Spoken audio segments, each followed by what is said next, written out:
Astrology and Jesus. That's what I'm going to be talking about in this video. It might not be what you're expecting. I'm not going to be telling you that astrology is wrong, and if you're a follower of Jesus, you shouldn't be doing it. On the contrary, I'm going to be making connections between Jesus, the life of Jesus, in particular the Gethsemane experience and the crucifixion, and astrology.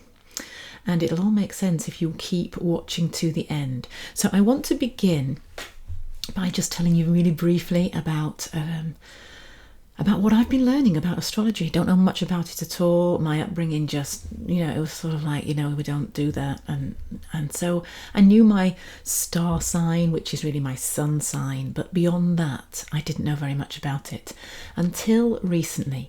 And I've just completed a course with a beautiful lady called Deborah Silverman, who's an expert in the field, and the course was about the psychology of astrology, and that's what made me really interested, because it looked at the different personality types and the 12 archetypes.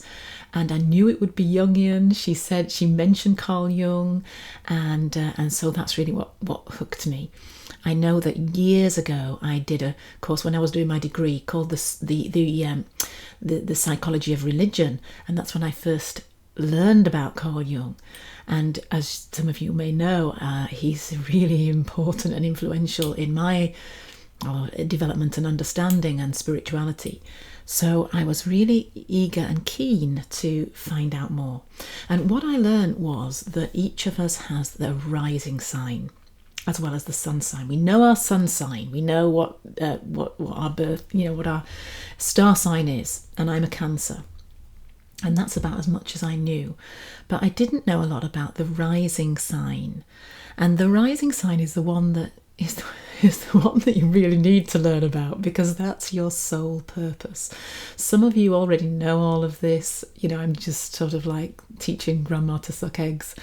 But it might be new to some of you, and you might be learning just as I am, that the rising sign, your ascendant sign, is the actual time. You need the actual time of your birth. And so in order to find out what your ascendant, but the ascendant sign is your soul's purpose, your soul's mission. And Deborah had this beautiful metaphor for explaining it. She said that you think of it as the in a car, driving in a car, and the start sign, or rather the sun sign. When we say star sign, we mean the sun. The sun sign is sitting in the driving seat. That's really your ego. That is all the flavors. It will be the key flavor of your personality. And by personality, we mean, your ego. So all up to the first half of your life, your ego is being established, and it has a purpose, because you've come in with things that you need to experience and achieve, and maybe that's to do with like karmic kind of, I don't know, just corrections and so on. And you come in with this cluster of souls, and one will say, I agree to play this role so that you can experience that. We can do a kind of reversal. You were the bully in the last life, you can now know what it's like to be bullied out, whatever. That's really simplifying it, but you get the idea. And so the sun sign will definitely have the characteristics of your personality. And I'm typical Cancer, or rather I was all through my early life growing up. And the rising sign is sitting in the passenger seat for that first part of your life, and every now and then it'll whisper and say something, say, I want to be going in this direction, I want to go over there, but the ego, the sun side, the ego, the personality is saying, no, we're not doing that, we're here, I know you want to do that, but no, I'm driving. And so as you establish relationships and your career and all of those things, like just being successful in life, that will be the ego is dominant. And then you kind of get to midlife, and Carl Jung always says it's at midlife that really you have that the soul purpose comes in, and that you individuate. And this is why in Jungian psychology they prefer you to sort of be at midlife, a certain age, before you do go for therapy, because you actually are individuating. It's when the ego is ready to kind of sort of sit back, really, and just to fall away. And the soul is saying, come on, it's my turn now, I want to drive. You probably get a sense of, okay, I've done all of this, I've just lost my purpose now, I've maybe lost interest. It can actually be go through a phase of depression, or just what is it all about?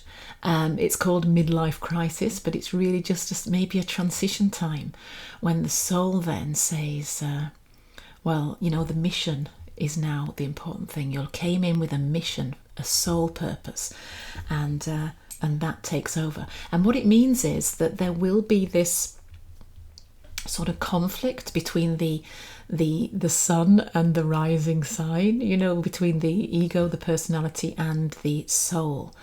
And you may be able to relate to this. You may feel that, gosh, yeah, I now want to do what I have always wanted to do, and it's just the impulse and the calling towards that becomes stronger and stronger, because you have a sort of dissatisfaction if you don't follow that. So I certainly know that that's the case for me, and that what will happen is that other strengths that you didn't even know you had come into your personality, and people might say to you, you've really changed, you're not the person you used to be, you're so different.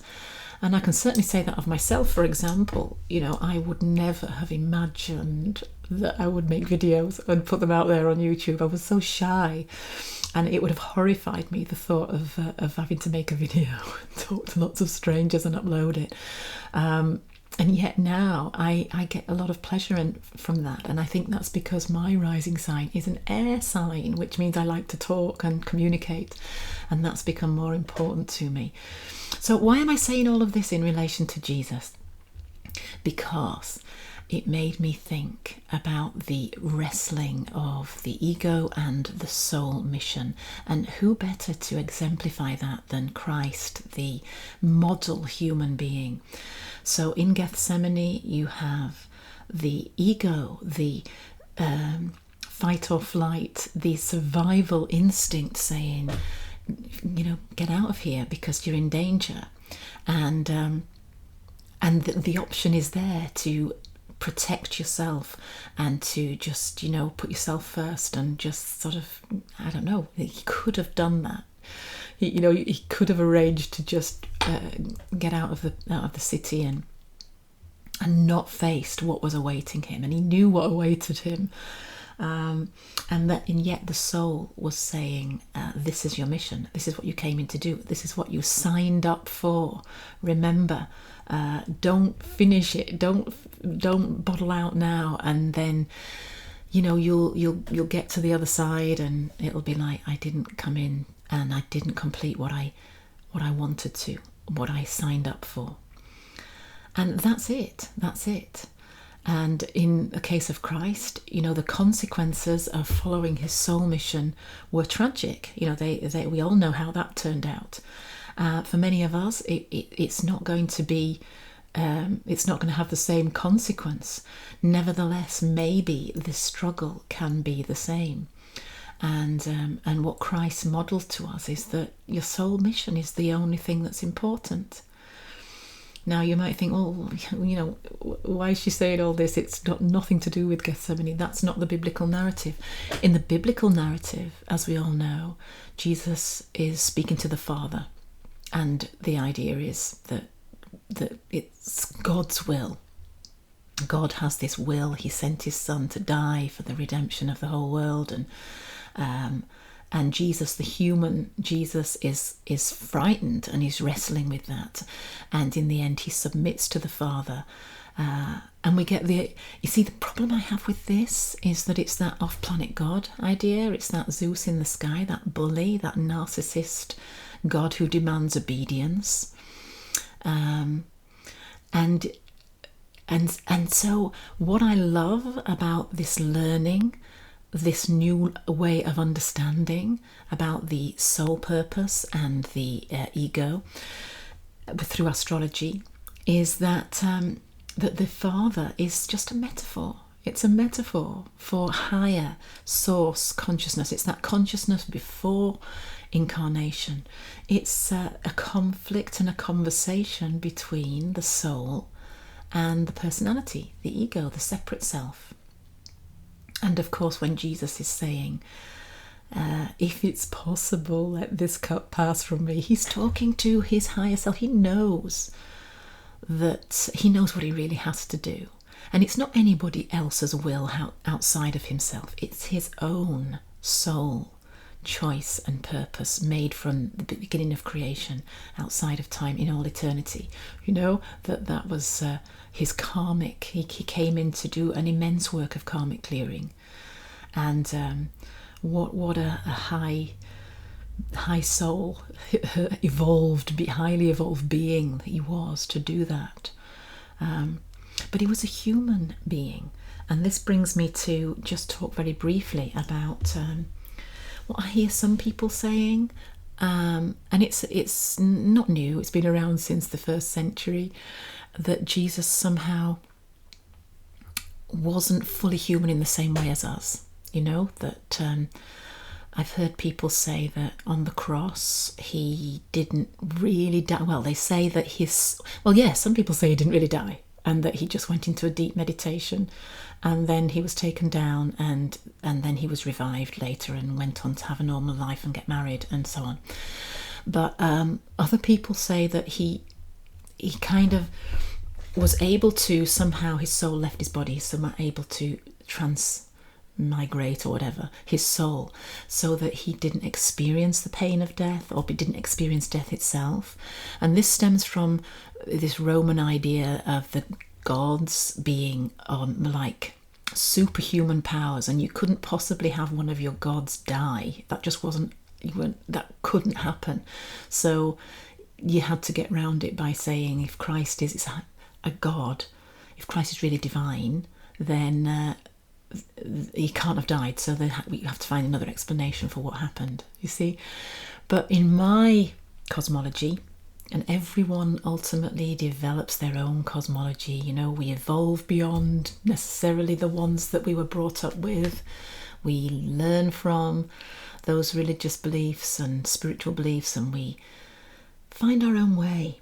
And in my cosmology, that can't happen. Jesus is fully human, because it's only through him being fully human that he can understand. There's a payoff to these other ideas that were in the early church dismissed as heresy. And I think that's why the creed developed in the way that it did, saying he was both human and fully divine, and that he suffered and died. They had to put that in just to say it did happen. And he descended unto hell.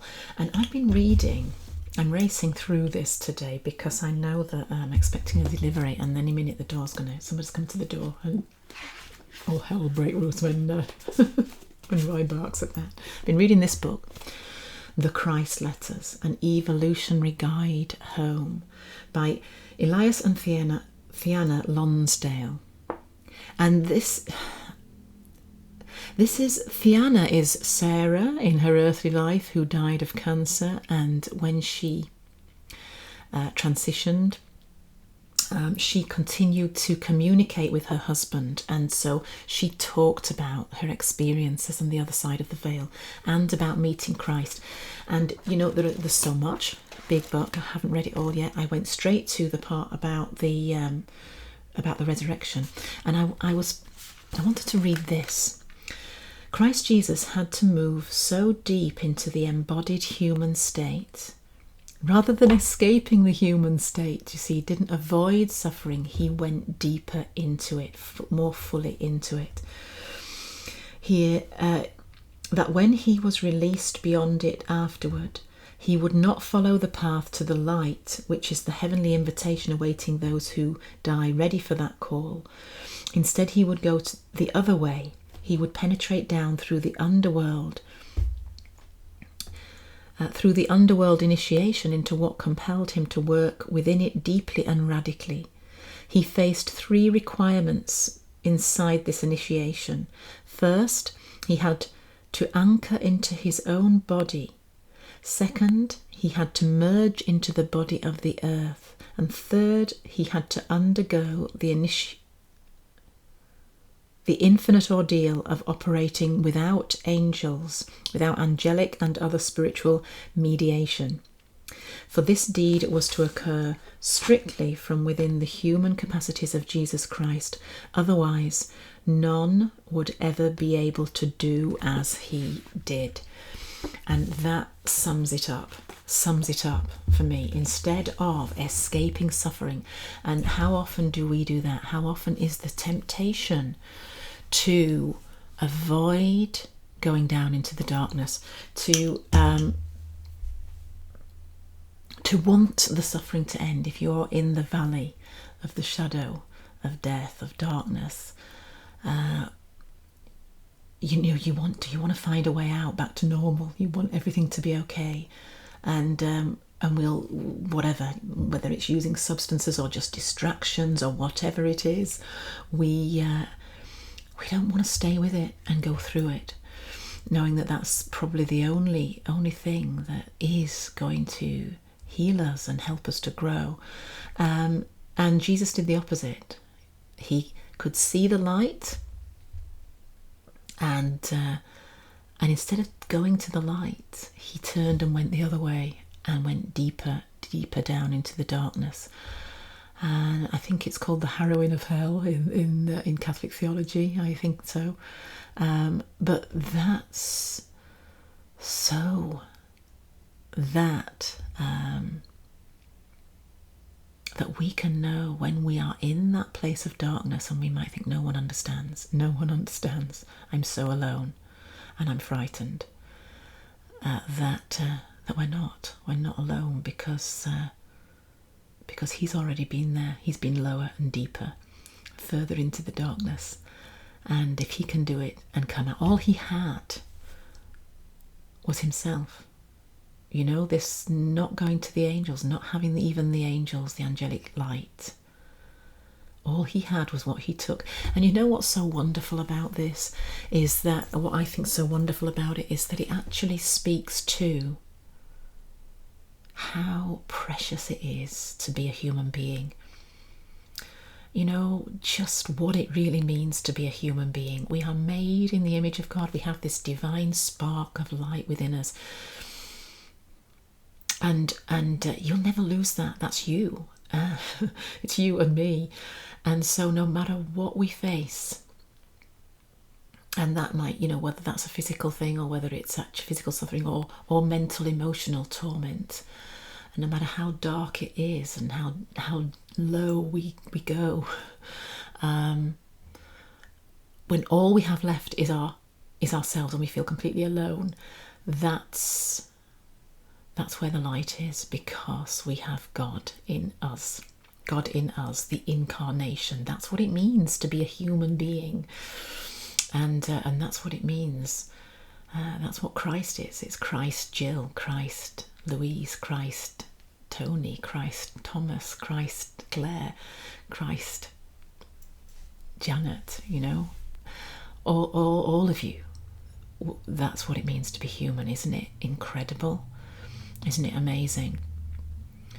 And so Christ wasn't wholly other than us. And I would just say, beware of those theories that make him someone else, separate and different to us. I am in no doubt whatsoever that Jesus was such an advanced master, that he had the capability to go into a deep meditative space where he could be out of his body. No doubt he had that ability, okay, because of his gifting, because of how deeply spiritual and advanced he was. But he chose not to use it, because not all of us can. Not all of us are there. He chose to be exactly the same, just so that we would know. This is my understanding. So that I would know that I am enough. I'm not enough when I get to that advanced state, I'm enough now. And I'm enough when I'm at my very lowest and when I'm at my very emptied, when I don't feel that I have any worth. So I hope that that speaks to you, especially if you are feeling that way today. And I just hope it brings a word of encouragement to you. And lastly, I would just say, what does that speak to you? How does that speak to your life?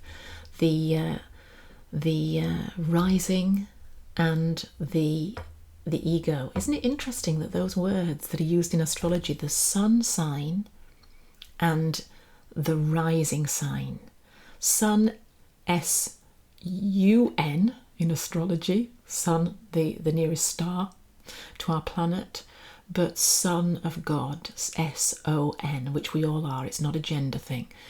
Okay, it's just the divine human being, yeah? And the rising sign, and Jesus chose his sole mission and purpose. He let the rising sign sit in the driving seat, and of course he went through it and came out the other end and rose again. He rose. It was his ascendant sign, and it was resurrection. And that's what brings us life, by fulfilling our mission. So we too will die to the ego, die to the lower self, and rise into our soul self and our destiny in eternity. Isn't it wonderful? So let me know what you think of all this in the comments. I do apologise that it's so rushed. I know I've raced through it. And I've done all right. We haven't had any distractions, so I'm quite pleased. Have a lovely Easter, and next week I hope to be able to get back to my schedule and upload every Wednesday. But God bless, all the best. Take care for now. Bye-bye.